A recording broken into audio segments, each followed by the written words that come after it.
everybody, it is Rachel again, back with another Keys to Success video for you guys. Today's video is going to be about water and why it is important to make sure that you drink your water when you're on HCG. And not just only on HCG, but just in life in general. A lot of what I will be talking about concerns dieting, but you know, it's always good to make sure you drink a lot of water.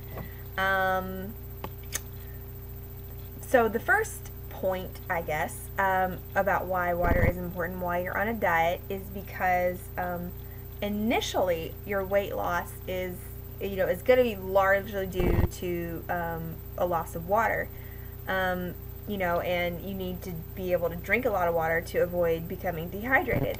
As you guys know, especially with HCG, I don't know why it's so hard for me to say today, in the first few days you lose these huge amounts of weight, and so it's important to make sure that you're getting enough water and that you are making sure that you have plenty.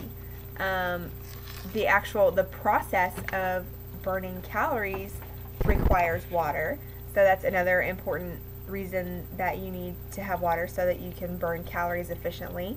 And also, if you're dehydrated, it actually slows down your fat burning process. So if that's not a reason to drink water, I don't know what is, because you definitely don't want your fat burning to be slowed down, right? No.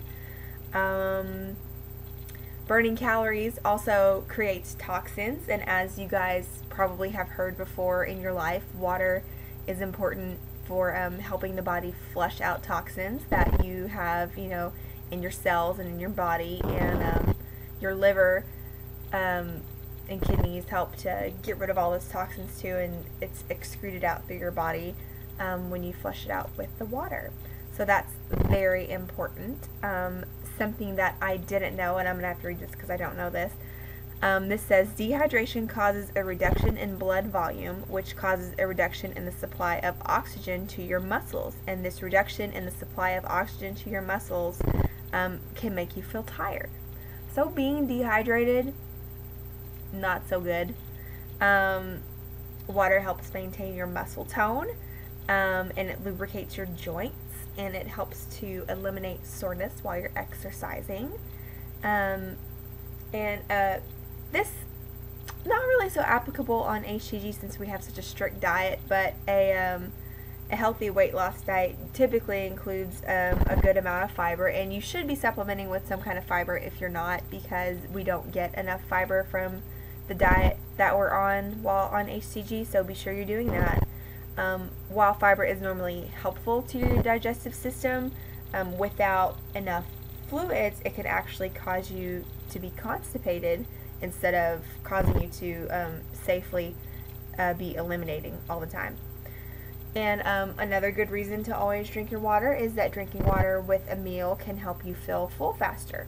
You can't, you may not want to eat as much, but in the end you're going to have to eat something. Drinking just water is not going to make you feel satiated or not hungry, but it can help you feel fuller sooner, and so you be satisfied with eating less.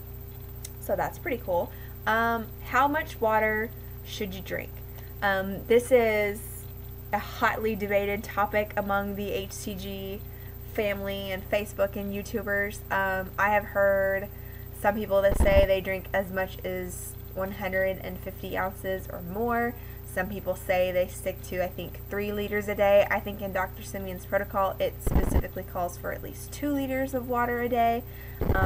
This that I keep holding up, I got this at Walmart, like super cheap, like maybe $3 or $4. And this whole container, on one side, it has a little tick mark right there below the little lip of the container. That's 32 ounces. And then the other side, I think the whole, if you fill it all the way up to the top, this is equal to 1 liter. So it's really great to keep something like this that helps you keep track of how much water you're drinking, because I know just like going by glasses, it would be kind of hard to keep up. You've always heard people say, oh, you should have drink 8 8-ounce glasses of water a day, but that's only equivalent to about 64 ounces of water. And a more accurate way is to go by your weight, your level of activity, the temperature and the humidity of where you live, and by your diet.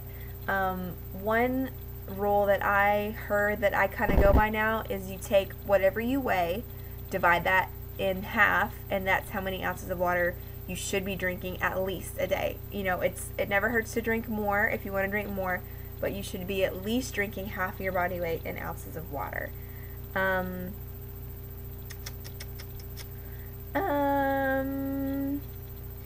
When you drink enough water, this is also good to know, because your body is, you know, it knows what it wants, it knows what it needs, and it's good about letting you know how much is a good amount of water to drink. When you are drinking enough water, you should be frequenting the bathroom, but you shouldn't be like having to go too much. And when you do go, you should notice that your urine is a very pale yellow. It shouldn't be completely clear, just very pale yellow. Although some supplements, specifically B vitamins, when B vitamins are broken down and there's too much that your body can't absorb it. I think riboflavin is the leftover part. I can't remember for sure. But when there's too much and your body can't absorb it, it's eliminated through your urine, and that can cause your urine to be look very, very yellow. So if you take a B vitamin supplement and you notice that, you know, a couple hours after you take it, you go to the bathroom, your urine's really, really yellow, that's probably why, is your body can't absorb all of those nutrients, so that's why it discolors it. And also, I think some antibiotics can have that same effect about discoloring it. If you're ever in doubt about if you're drinking enough water, always go more. It's always good to go more, and I don't think you should ever say, oh well, I should probably cut down on the water. No, water is good for you. And you don't need to worry about drinking water making you look bloated, because lots of things cause water retention. Drinking water is not one of them. I actually didn't know this. My mom told me that if you are retaining water, you should drink more water, which, at first doesn't really make sense to me, but that's one of the easiest things to do, is to just drink more water, and it will cause you not to retain water. So, always good. Now, having said that, it is possible to drink too much water. It's hard. It would probably take a lot of effort to do so, but there is such a thing as water intoxication, and it is, it can be fatal. So just, I think it would be really hard. I think that the only, a lot of the prevalence of that is with athletes who, because they sweat so much, they lose a lot of electrolytes and sodium, and because they lose that, it's easier to become, I guess what they call intoxicated by the water. So you don't really have to worry about that too much if you're not like a hardcore professional athlete, which most of us aren't, and that's okay. Yeah, if you feel thirsty, then you're probably already dehydrated. A good indication of dehydration is a change in the color of your urine. I have heard before that if you're dehydrated, your urine will be darker yellow, like more concentrated. Just always try to drink your water. I know sometimes it's hard, especially in the wintertime, because it's cold outside. I know for me personally, like right now, I just drink it like this. I don't put ice in it or anything, and I'm usually a stickler about, like, I have to have my water ice cold, but right now, because it's so cold outside, I just drink it like this, because I keep my apartment at about 70 degrees, so it's always the temperature that I need it. So the moral of the story is that water is very good for you. It can't hurt you, it can only help you. On HCG, you need to be drinking a ton of it, and this is it's not only for phase 2, it carries on into phase 3. It's very important, and always get your water in, guys. So I hope that this was helpful. I hope that you guys maybe learned something from this, and I will be doing, I'm not sure what I'm going to do my next Keys to Success video about, maybe phase 3. I was hesitant because at first I was really excited about doing a Keys to Success on phase 3 video, but then I like just totally like screwed up my last phase 3, and I was like, well, I can't talk about being successful on phase 3 if I'm not successful. But I will do one, and I'm thinking also of doing a tips and tricks video on how to enhance your releases in phase 2 using tricks like Cali Kicker, Chocolate Delight, and all these different things. Somebody suggested doing a video on that, so I think that would be a really cool video to do. So if you have ideas, leave them in the comments below.